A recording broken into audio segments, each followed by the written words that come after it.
This is EcoTEC's EcoTEC Roundup Show from Aotearoa's only carbon zero certified renewable electricity company. We only source from wind, hydro and solar, and we are the leading supplier of electricity to electric vehicles in Aotearoa today. Switch at ecotecity.co.nz. Welcome back to another roundup in the world of clean cars and green energy. I'm super glad you're here.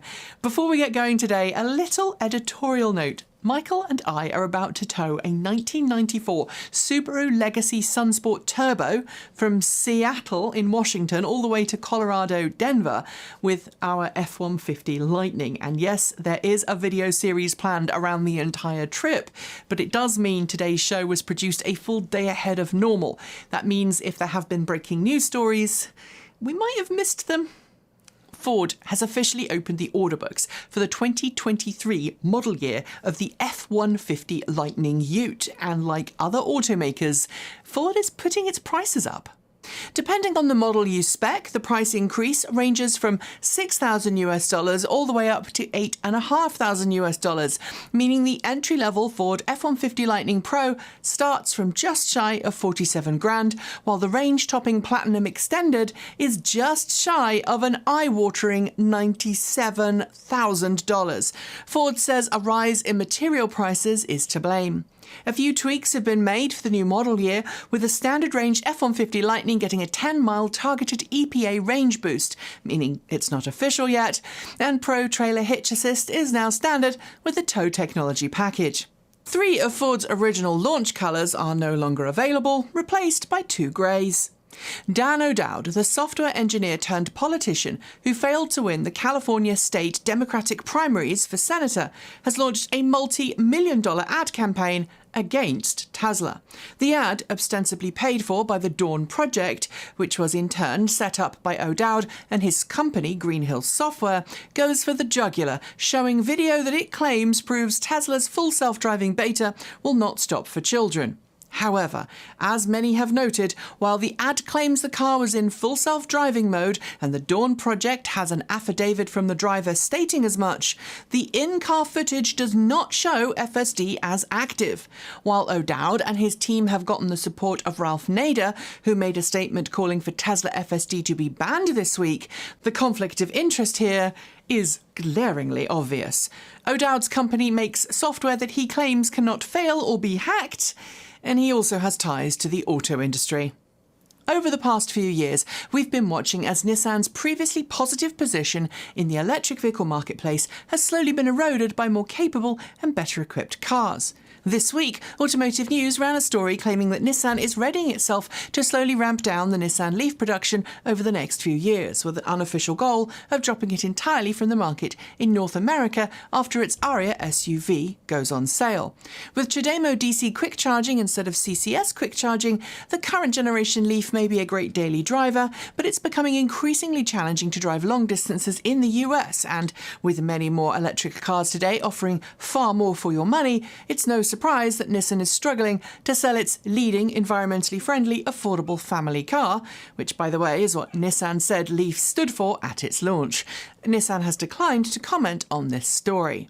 For some time now, there's been a bit of a healthy competition between Tesla and Porsche over whose cars were the fastest around the world-famous Nürburgring in Germany. In August 2019, a production Porsche Taycan Turbo set a new production EV track record of 7 minutes and 42 seconds, only to be dethroned last year by a Tesla Model S Plaid, which dropped the record to 7 minutes and 35 seconds. This week, Porsche reclaimed its position at the top of the leaderboard, sending a Porsche Taycan Turbo S fitted with its optional performance kit and Porsche dynamic chassis control around the green hell in 7 minutes and 33 seconds. While faster EVs have been around the track, none of them have qualified as a production car. Since Elon Musk hates being beaten, we expect Tesla to make a new attempt very shortly. Talking of Elon Musk, Tesla's CEO now owns significantly less Tesla shares than he did at the start of the month, after selling more than $6.9 billion worth of Tesla stock. According to official SEC filings made on Tuesday evening, Musk made 3 share dumps in the last week, selling 3.2 million shares on August 5th, 1.5 million shares on August 8th, and 3 million shares on August 9th. Musk later claimed on Twitter that he was done selling Tesla stock and hinted that the sale of stock was to ensure he had enough liquidity in the event his attempt to buy Twitter was successful. However, as Editorial notes this week, he's claimed this twice before. Musk has also commented that if the Twitter deal fails, he will reacquire Tesla stock. While the massive stock sale did upset Tesla's stock price for a short period, it's worth noting that Tesla's planned stock split is due on August 24th.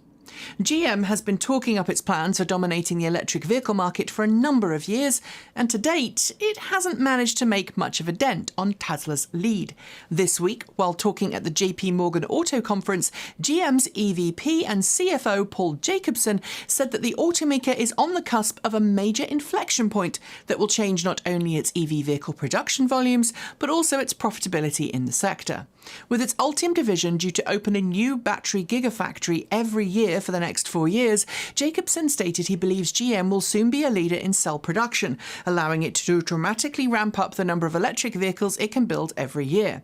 This will include ramped up production of the Hummer EV and Cadillac Lyriq, but also new models like the Silverado EV, Equinox EV and Blazer EV. Will GM succeed? Well, tell me in the comments. Every startup on the planet goes through significant growing pains as they try to expand their offerings in the world, and for automakers that means dealing with ramping up production. Last week, premium EV startup Lucid Motors announced that its production was going to be adjusted downwards, blaming ongoing parts shortage.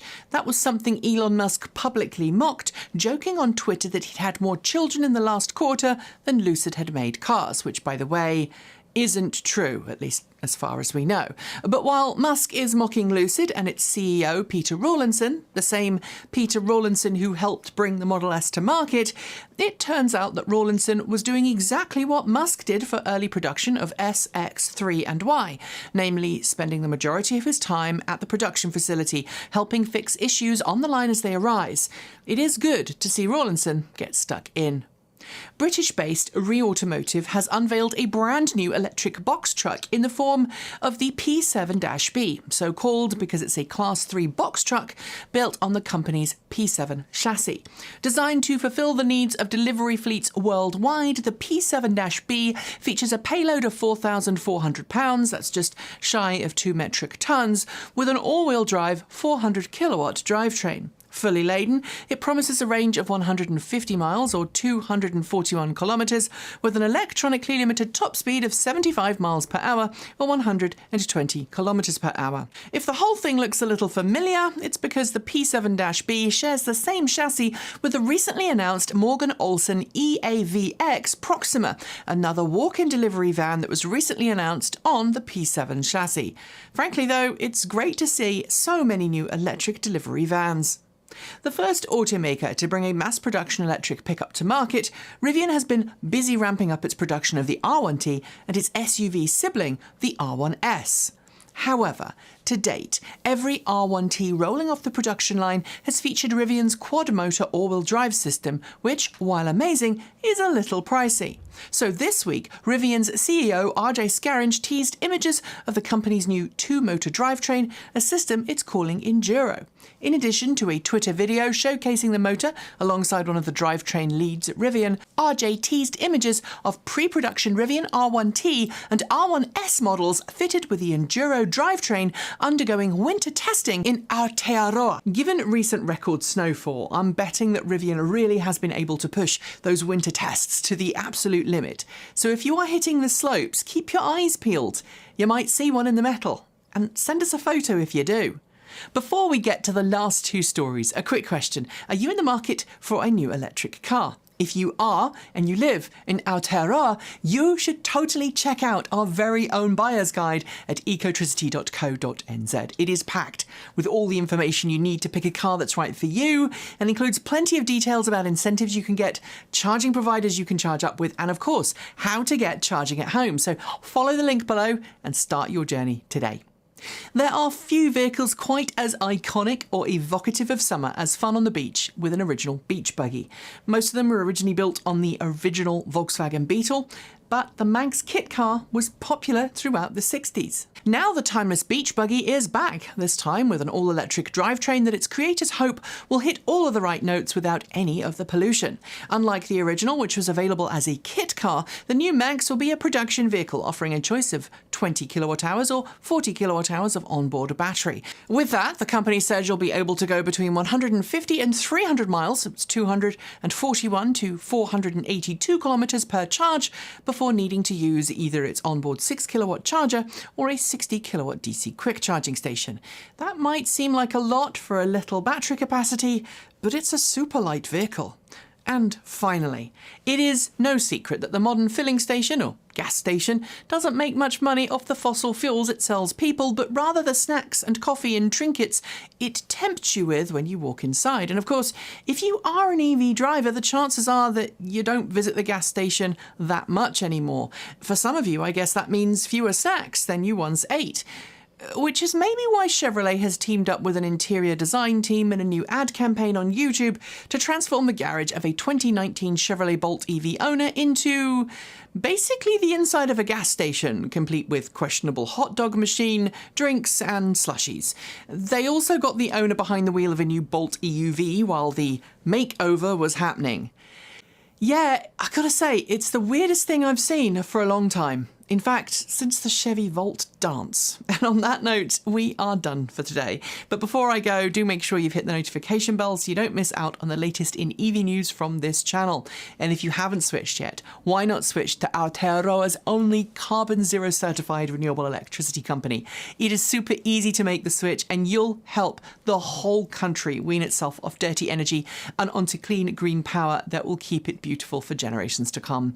I'll be back soon with more awesome content, as will the lovely Gavin Kiwi EV Shoebridge, and we'll be back next weekend for another Roundup show. Enjoy the rest of your day. I'm Nikki Gordon Bloomfield. Kekite.